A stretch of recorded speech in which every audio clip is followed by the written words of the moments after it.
앞이자를 한번 인사하실까요? 오늘 찬양 인도자의 인사대로 해피 추석이라고 한 번 더 인사하시죠.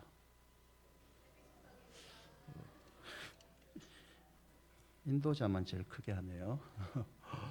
여러분 명절에 대한 부담감은 늘 있잖아요. 한 여론조사 기관에서 한 2년 전인가요? 결혼에 이제 경험하고 돌아온 돌싱들에 관해서 명절이 되면 무엇이 갈등, 다툼을 일으켰는가라고 조사한 적이 있습니다. 536명의 전국의 항혼 그리고 재혼 희망하는 남녀에게 명절 다툼의 원인을 좀 물어봤는데요. 대체적으로 어떤 문제로 명절날 다투느냐라는 질문에 남자들은요, 양가 체류 시간입니다. 자기 집이든 처갓집이든 양가 체류 시간이 다툼의 요인이 된다라고 얘기를 하죠. 그 여자분들은 뭘 것 같아요? 여자분들도 양가 체류 시간이 갈등의 요인으로 꼽긴 꼽습니다. 이게 두 번째고, 첫 번째는 뭔 것 같아요? 그렇죠. 차례 준비, 음식, 역할 분담이 가장 불편하답니다. 우리나라 명절 간습 중 어떤 사항이 가장 시급하는가라는 질문에는 남성은 복잡한 의례를 1위로 꼽습니다. 제사입니다, 제사. 저도 고1 때부터 이제 제사를 참여하지 않았는데요. 저희 큰아버님이 이제 너는 목사의 길로 가니까 제사를 안 드려도 우리가 존중하겠다 이렇게 해서 참여하지 않았죠. 근데 그 전에 참여할 때 보면 이게 복잡하긴 복잡해요. 간단한 거지. 도대체 언제 엎드려야 되고 언제 일어설지. 이 앞사람 어른들 엉덩이만 보고 일어섰다 내렸다는데 어쩔 때는 혼자 일어서 있고 이게 생각보다 복잡하거든요. 여성은 1위로 대리효도, 효도를 1위로 꼽습니다. 남성은 의외로요. 이건 제가 이해할 수 없는 부분인데 지금은 뭐 요즘 청년들은 같이 하니까 과도한 음식 장만이 자기들의 갈등의 문제랍니다. 많이 먹는 분들인데 여성은 시부모의 갑질을 꼽습니다. 부부 사이의 갈등이 가장 빈번하게 발생할 때는 남녀 모두가 명절을 꼽아요. 그래서 한 번쯤 들어보셨죠? 통계청의 자료에 의하면 2021년 설 연휴 직전에는 이혼 건수가 15,000건이었는데 명절이 딱 지나면요 16,800건, 1,800건의 이혼 건수가 늘어난답니다. 여러분 명절이 여러분에게 어떤 의미로 다가오고 계세요? 이 명절이 여러분에게 다툼의 시간이 아니라 가족들을 만나고 너무 행복한 화목의 시간이 되시기를 축원드립니다. 명절은 단순히 우리가 쉰다는 의미가 아니라 우리에게 진짜 쉼이 있는, 내 가족들은 내 인생의 가장 큰 동력자라고 확인하는 그런 은혜의 시간이 되시기를 다시 한번 축복드립니다. 본문은요 다툼에 관해서 다루고 있어요. 야고보는 다툼의 원인을 두 가지로 얘기하는데 그 첫째는 욕심입니다. 1절을 보시면 너희 중에 싸움이 어디로부터, 다툼이 어디로부터 나느냐. 싸움이라는 말은 직역하면 전쟁입니다. 전쟁. 다툼도 싸움과 같은 의미잖아요. 야고보는 이 사람들과의 싸움, 성도 간의 싸움은 전쟁의 이미지와 같다라고 얘기를 해요. 여러분 전쟁의 요소는요 계속적인 적대적인 관계입니다. 이거는 한 번 터지는 게 아니라 죽을 때까지 터지는 싸움이잖아요. 그래서 야고보도 전쟁과 싸우는 것을 이 다툼을 복수로 사용합니다. 한 번 싸운 게 아니다. 계속해서 죽을 때까지 싸우는 게 이 다툼의 요소라고 얘기하죠. 그러면서 1절에 이 싸움과 다툼은 어디서 나오느냐? 정욕이라고 얘기합니다. 헤도라라는 헬라어를 사용하는 이 정욕은요 때로는 단순한 즐거움, 우리의 본능이 느끼는 즐거움, 먹었을 때 기쁨, 쉬었을 때 그 편안함을 의미하기도 하지만 이 야고보서 4장 1절처럼 대부분의 경우는요 죄 많고 방종한 부정적인 의미로 사용됩니다. 사악한 감정들, 경향들이라는 의미를 포함하고 있죠. 1절을 다시 보시면 너희 지체 중에서 싸우는 정욕으로부터 나는 것이 아니냐. 여러 마음 가운데 있는 욕심 때문에 싸움이, 다툼이 일어난다라고 진단을 하죠. 여러분 베드로 사도도 비슷하게 얘기하는데요. 베드로 전서 2장 11절에 보면 싸우는 육체의 정욕을 제어하라. 영혼을 거스리고 싸우는 육체의 정욕, 욕심으로부터 시작되는 이 싸움을 너희들이 믿음 안에서 관리하지 못하면 교회는 뿐만 아니라 너희 믿음도 힘들어진다는 거죠. 사랑하는 여러분, 저와 여러분은 십자가의 보혈로 이미 제사함의 은혜를 입은 사람입니다. 아멘. 하지만 우리 가운데는 여전히 죄의 욕심은 남아 있습니다. 주께서 다시 오시는 그날까지 완전히 죄는 사라지지 않죠. 그래서 모든 다툼의 근원에는 이 욕심이 자리 잡고 있습니다. 하나님에게도 마찬가지죠. 하나님을 기쁘시게, 하나님을 영광 돌리기보다는 자기 자신을 기쁘게 하고 자기를 영광 돌렸을 때 그 욕심에서 하나님과 우리의 다툼도 일어나는 거죠. 2절을 보시면 이 다툼이라는 것은요, 살인의 요소를 있습니다. 2절에 살인하며이라는 뜻은 미워하며라는 것의 비유적인 표현이죠. 요한일서 3장 15절에도 그 형제를 미워하는 자마다 살인하는 자다라고 강하게 얘기합니다. 이 요한일서 3장 15절을 RSV 번역으로 보시면 이렇게 번역되는데요. 너희는 원하지만 얻지 못한다. 그래서 살인한다. 또한 너희는 시기 하나 얻을 수 없다. 그래서 다투고 싸움을 벌인다라고 얘기합니다. 이 말씀의 구조에 의하면 좌절된 욕심이 폭력을 초래하고 살인까지 이어진다는 거죠. 여러분, 욕심이라는 것은요, 충족을 원합니다. 만족. 내가 무엇을 충족하기를 원하잖아요. 근데 그 충족되지 않으면, 내 욕심이 충족되지 않으면 사람들은 무슨 짓이라도 할 수 있는 거죠. 심지어 살인까지. 여러분, 사람이 모이면요, 서로 의견이 다양합니다. 여러 가지 의견들이 있잖아요. 공동체 안에서는. 집에서도 똑같잖아요. 집에서도 똑같지 않습니까? 저희 집에서 이제 중화 요리를 시켜 먹잖아요. 그럼 저희 아드님은 짜장면을 고수하십니다. 자기 의견을 내죠. 저희 여자분들은 짬뽕을 선호하십니다. 저는요, 그냥 대세를 따릅니다. 선택이 별로 없죠. 여러분, 다양한 생각들이 모이지만 그것 때문에, 저희 가족이 먹는 것 때문에 싸우지는 않습니다. 약간의 의견을 낼 수는 있죠.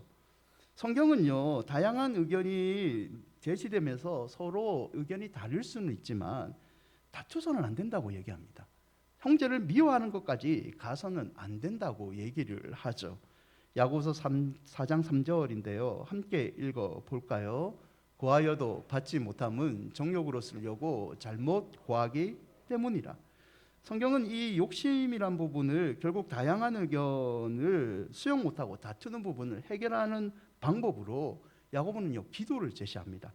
그런데 4장 3절을 자세히 보시면 잘못 고하고 있다라는 표현이 있습니다.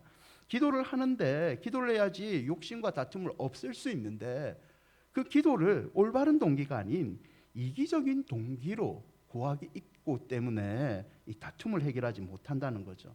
마태복음 7장 7절을 보시면 우리가 잘 아는 말씀이 있습니다. 구하라 그리하면 너희에게 주실 것이요, 찾으라 그리하면 찾아낼 것이요, 문을 두드리라 그리하면 너희에게 열릴 것이라. 예수님은요, 분명히 기도 응답을 약속해 주셨습니다.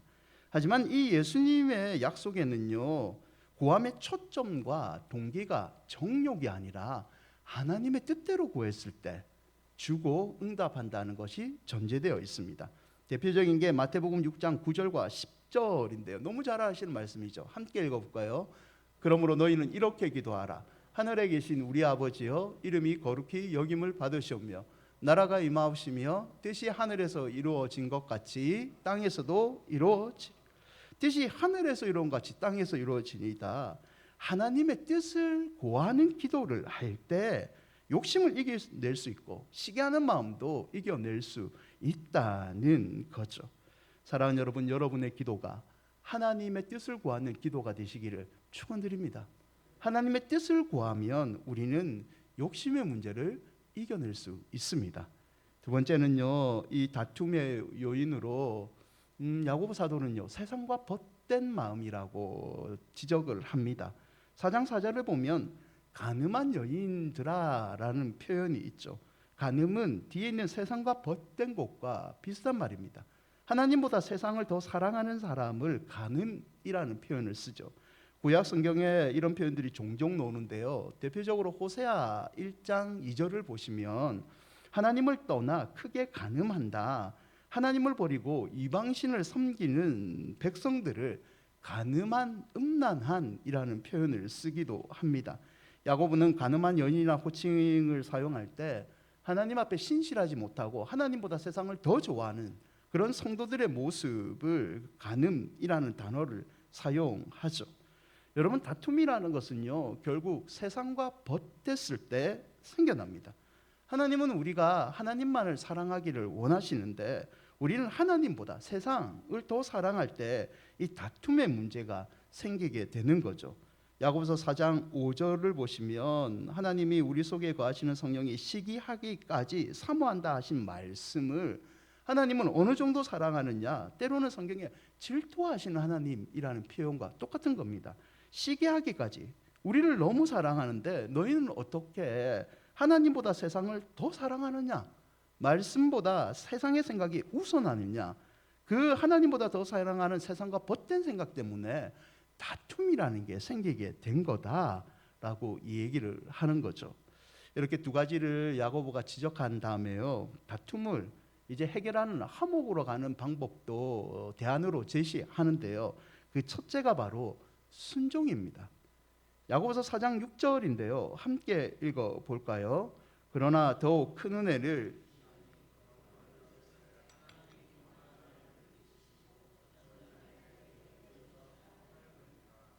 사랑하는 여러분, 하나님은 우리를 너무 잘 아십니다. 그렇기 때문에 무한한 능력 속에서 우리에게 큰 은혜를 주시는 분이죠. 세월이 지날수록 저와 여러분은 어떤 일을 하든지 하나님의 이전보다 더 큰 은혜를 누릴 수 있는 성도입니다. 하지만 하나님이 우리에게 더욱더 큰 은혜를 베풀어 주셔도 우리에게도 어느 정도 일정한 감당해야 될 부분이 있는데요, 그게 바로 순종입니다. 순종. 4장 7절에 보면 그런즉 너희는 하나님께 복종할지어다. 마귀를 대적하라. 그리하면 너희를 피하리라. 내가 맞고 네가 틀렸다. 시비를 가려봤자 여러분, 다툼의 문제가 해결되던가요? 사람들을 이 논쟁으로 이겨먹으려 해도 다툼의 문제는 해결되지 않습니다. 표면적으로 저 사람이 진 것 같지만 실제적으로는 그 꽁함이 나타났다가 나중에는 결국 또 폭발하지 않습니까? 야고보는요, 이 다툼의 문제는 인간이 어떻게 할 수 없다. 그래서 해결할 수 있는 하나님께 복종, 순종을 해야지 해결받는다라고 얘기를 하고 있죠. 여러분, 제가 아침을 먹을 때 조금 그래도 목사가 세상 돌아가는데 좀 관심을 가져야겠다 싶어서 뉴스를 봅니다. 좀 달리 보이지 않습니까? 뉴스를 보는데 길게 보지는 않습니다. 제가 뉴스를 보는 프로 가운데 한 프로가 이 패널들이 나와서 요즘 오늘 정치 이슈에 관해서 서로 다른 입장에서 말하는 사람이 있어요. 중도의 입장, 보수의 입장, 그리고 진보의 입장, 이렇게 말을 하면서 서로의 관점을 얘기하는 프로가 하나 있습니다. 그 중에서 한 분이 최근에 일어난 현상, 약간 양극화에 일어나는 현상의 문제점을 얘기하라고 하니까 이 사람이 참 재밌는 말을 하더라고요. 뭐라고 얘기하면 여의도 정치판에 진리가 하나 있는데 이게 잘못된 진리다. 그 진리가 뭐냐면 사과를 하면 지는 거다. 내가 정치하면서 다른 사람에게 내가 잘못 알았다, 미안하다 말하나 하면 지는 거다. 그래서 자기가 틀린 거 하지만 끝까지 자기 주장을 펴는 이상한 원리가 지금 있다는 거죠. 그러면 이게 믿음 안에서도 적용되지 않나요? 우리는 남에게 지는 거 싫어합니다. 때로는 하나님한테도 지는 거 싫어합니다. 자기가 잘못하는 거 뻔히 알면서도요, 지기 싫어서 끝까지 잘못 인정하지 않고요, 자기 잘못을 감추기 위해서 지기 싫어서 상대방을 더 깎아내리지 않습니까? 그래서 다툼이 일어난다는 거죠. 사랑하는 여러분, 하나님께 항복하시는 거요, 지는 거 아닙니다. 오히려 이기는 겁니다. 야고보서 4장 7절은요, 마귀를 대적하라. 그리하면 너희를 피하리라 라고 얘기하죠. 모든 다툼의 배후에는 영적인 세력이 있습니다. 그래서 우리는 이 영적인 세력인 마귀를 이기기 위해서라도 마귀를 이길 수 있는 하나님께 복종, 순종해야 되는 거죠. 하나님께 순종하면 우리는 하나님 편에 들어가서 하나님이 우리 대신 마귀의 포화를 막아주시고 마귀를 물리쳐 주신다는 거죠. 여러분 4장 7절에 복종하다는 말은요, 단순히 버티고 버티다가 벽기 들고 나 못하겠다 그런 뜻이 아닙니다. 내가 힘이 없기 때문에 더 큰 세력에게 자신을 위입하는 거죠. 마치 자녀들이 자기 혼자 버티다가 못하면 부모의 도움으로 그 문제를 이겨내듯이 우리가 마귀를 이길 수 없기 때문에 하나님께 모든 것을 위임하고 하나님 안에서 이 싸움을, 다툼을 이겨내는 의미이죠. 그래서 본문의 복종은요, 능동적인 수동성입니다. 하나님의 뜻을 따라 자신을 굴복시키되 적극적으로 순종하라는 의미죠. 4장 8절인데요. 함께 읽어볼까요? 하나님을 가까이 하라. 그리하면 너희를 가까이 하시리라. 죄인들아, 이 다툼을 해결하는 방법도 결국은 같은 원리입니다. 하나님을 가까이 하시면 됩니다. 하나님을 가까이 하면 되죠. 결국 우리가 선택하는 방법은 기도와 말씀으로 하나님께 가까이 닿으면 인간관계의 다툼의 문제도 해결함을 얻는 거죠. 여러분, 야고보는요, 하나님을 가까이 할수록 우리가 하나님 앞에 깨끗해질 수밖에 없다고 얘기합니다.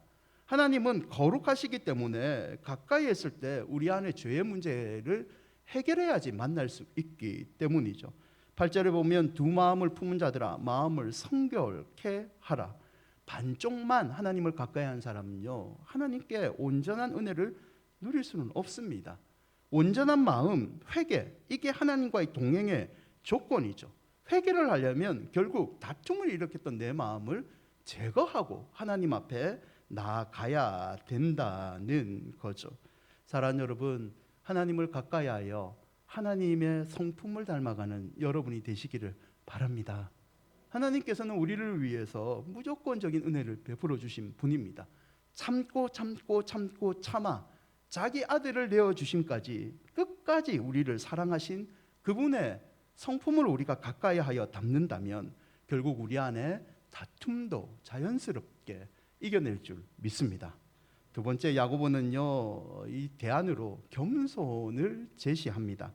4장 6절에 보면 그러나 더욱 큰 은혜를 주시나니 그러므로 일렀을 때 하나님이 교만한 자를 물리치시고 겸손한 자에게 은혜를 주신다라는 말씀이 있죠. 여러분, 하나님께서는요, 은혜를 주시지만 아무에게 주지 않습니다. 이 교만한 자에게는 안 주고요, 성경 분명히 겸손하게 준다고 얘기를 합니다. 이유가 뭡니까? 교만의 특징 자체가 이 하나님 없이 살아갈 수 있다는 요소를 갖고 있기 때문이죠. 잠언 13장 10절을 보면 교만은요, 다툼을 필히 일으키는 나쁜 성품이라고 경고하고 있습니다. 그래서 야고보도 4장 10절에 보면 교만이 다툼의 원인이라면 주 앞에서 낮추라. 겸손은 다툼의 해결점이라고 명확하게 얘기하죠. 여러분, 겸손은 하나님 앞에서 자신을 낮추는 사람입니다. 하나님 앞에서 겸손한 사람은요, 사람들 앞에서도 겸손해집니다. 하나님은요, 이 겸손해진 이 사람에게 은혜를 채워주시죠. 여러분, 생각해 보면요, 텅 빈 것을 누군가가 채워준다, 내 마음에 텅 빈 것을 은혜로 채워준다, 이것은요, 채워주는 사람이 나보다 위에 있다는 뜻입니다. 위에 있는 그분이 낮은 곳에 있는 나를 은혜로 채워준다는 거죠. 결국 겸손이란 것은 하나님보다 나는 더 낮은 위치에 있으면서 하나님의 은혜를 공급받겠습니다라는 믿음의 태도이죠. 4장 11절에 보면 형제들아 서로 비방하지 말라라는 말이 있죠. 비방하다는 것은 무엇에 대항해서 말하다는 겁니다. 단순히 사실 거짓의 싸움이 아니라 비방하다, 다른 사람을 깎아내린다는 말입니다. 여러분, 상대방을 깎아내리는 이 비방의 의미를 잘 생각해 보십시오. 내가 상대방을 깎아내려서 다툼을 일으킨다, 결국 깎아내린다는 것은 내가 너보다 위에 있다는 겁니다. 교만이죠, 교만. 교만의 마음이 그 마음 가운데 자리를 잡고 있죠. 그래서 야고보는요, 비방하지 말라고 하면서 12절에 이렇게 얘기하죠. 사람을 판단하는 재판관은 하나님밖에 없다. 하나님밖에 재판을 못하신데 네가 어떻게 높은 자리에서 교만하여 사람을 깎아내릴 수 있느냐는 거죠. 만약에 네가 형제를 계속 비방하고 깎아낸다면 너는 사람을 판단하는 하나님의 고난을 찬탈하는 반역자와 같다는 의미입니다. 여러분, 이사야 14장 13절과 14절에 이런 말이 있는데요, 사단에 관한 얘기입니다. 내가 내 마음에 이르기를 내가 하늘에 올라 하나님의 무별 위에 내 자리를 높이리라. 내가 북극 지폐의 산 위에 있으리라. 가장 높은 구름에 올라가 지극히 높은 이와 같아지리라. 사단이 하나님 자리에 오르라는 그 교만을 가진 것, 여러분, 형제를 비방하는 자는 결국 사단과 같이 하나님의 자리에 자기가 올라가라는 교만의 요소가 있다는 거죠. 야고보는 계속해서 4장 13절과 16절에 사업가의 비유로 이 교만과 겸손을 얘기하는데요. 사업하는 사람들은 계획을 잘 세워야지 유능합니다. 전략도 탁월하게 가져야 되죠. 하지만 16절에 보시면 이 전략과 계획을 아무리 세워도 허탄한 자랑이 될 수밖에 없는 이유는 하나님을 빼놓고 교만하게 자기가 인생의 계획을 짜고 전략을 세우면 그 모든 것은 허망한 자랑, 허탄한 자랑이 된다는 거죠. 잠언에도 비슷한 말씀이 있는데요. 잠언 16장 9절을 함께 읽어 볼까요? 사람이 마음으로 자기 길을 계획할지라도 그의 걸음을 인도하시는 여호와시니라. 아멘. 여러분의 계획을 여러분이 계획하는 것 같지만 그 모든 계획과 성취는 하나님께 달려 있습니다. 아멘. 여러분, 겸손히 하나님의 주권을 인정하는 것은요, 단순히 사업의 문제만 있는 게 아닙니다. 인간관계에도 그대로 적용이 되어야 됩니다. 인생하복을 주장하시는, 생사하복을 주장하신 하나님은 멋진 계획을 내도 하나님을 인정하지 않는 자를 도와주지 않습니다. 여러분, 이번 명절날 여러분이 어떤 계획을 갖고 있습니까? 부모님과 형제 동기 간에 혹시 풀어야 될 숙제가 있습니까? 여러분, 겸손히 하나님께 기도함으로 푸시기를 축원드립니다. 겸손히 하나님께 나아가면 내가 오랜 세월 동안 풀지 못한 가정의 문제가 한순간에 풀릴 줄 믿습니다. 야고보서 4장 14절인데요. 너의 일을 너희가 알지 못하는도다. 우리는 아침에 자욱한 안개처럼 어느 순간 사라지는 짧은 인생입니다. 여러분, 짧은 인생이기에 그냥 낭비하며 허비할 여유가 없죠. 이 짧은 인생을 복되게 사는 방법은 결국 하나님의 지혜를 구하는 겸손의 태도라는 거죠. 4장 15절인데요. 너희가 도리어 말하기를 주의 뜻이면 우리가 살기도 하고 이것이나 저것을 하리라 하이거늘. 모든 것을 하나님의 뜻에 입각하여 계획을 세우시고 기도로 한번 하나님 믿고 실행해 보시기를 바랍니다. 내가 낮추는 것 같죠? 성경은요 계속해서 강조합니다. 하나님 앞에서 나를 낮추면 하나님은 우리를 높여 주시리라. 여러분이 손해보는 것 같지만 하나님이 여러분의 손해를 만배의 축복으로 갚아주시는 기적을 이번 추석 명절 동안 누리는 여러분이 되시기를 바랍니다. 말씀을 맺고자 합니다. 독일 베벤하우젠 근처에 오래된 수도원이 있는데요. 이 수도원에 가면 엉켜있는 두 개의 사슴뿔이 전시되어 있다고 합니다. 사람들이 궁금하니까 물어보죠. 그러면 수도원 원장이 웃으면서 이런 대답을 한대요. 이 뿔은 여기서 얼마 떨어지지 않은 곳에서 우리가 발견하여 가져온 겁니다. 두 개의 뿔이 엉켜있다. 두 사슴이 치열하게 싸웠다는 증거입니다. 이 사슴들이 얼마큼 치열하게 싸웠냐? 상대방의 뿔 속에 자기의 뿔을 쑤셔 넣었죠. 서로가 뿔을 쑤셔 놓은 거예요. 근데 이게 너무 깊게 쑤셔 넣어가지고 뿔이 안 떨어집니다. 어떻게 됐을까요? 엉켜있는 그 뿔채로 둘 다 움직이지 못하고 굶어서 죽었답니다. 여러분, 서로 잘났다, 서로 내가 더 많이 차지하겠다 이렇게 싸우면요 결국은 둘 다 죽습니다. 성도도 똑같습니다. 내가 믿음 안에서 내 문제가 옳다, 내 기도를 하나님께서 들어주신다 이래 서로 자기 믿음만 자랑하고 싸우다 보면 결국 우리의 영혼은 파괴되고 우리 가정도 우리 공동체도 파괴된다는 거죠. 갈라디아서 5장 13절과 15절인데요. 함께 읽어볼까요? 형제들아, 너희가 자유를 위하여 부르심을 입었으나 그러나 그 자유로 육체의 기회를 삼지 말고 오직 사랑으로 서로 종로를 타라.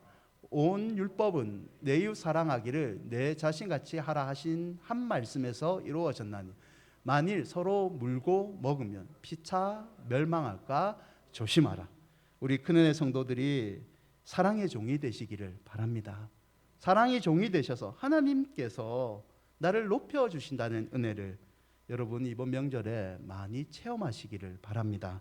아무쪼록 하나님 앞에서 항상 겸손하여 모든 다툼을 화목으로 바꾸는 그 앞장서시는 일꾼들이 되시기를 주의 이름으로 축원드립니다. 찬양하시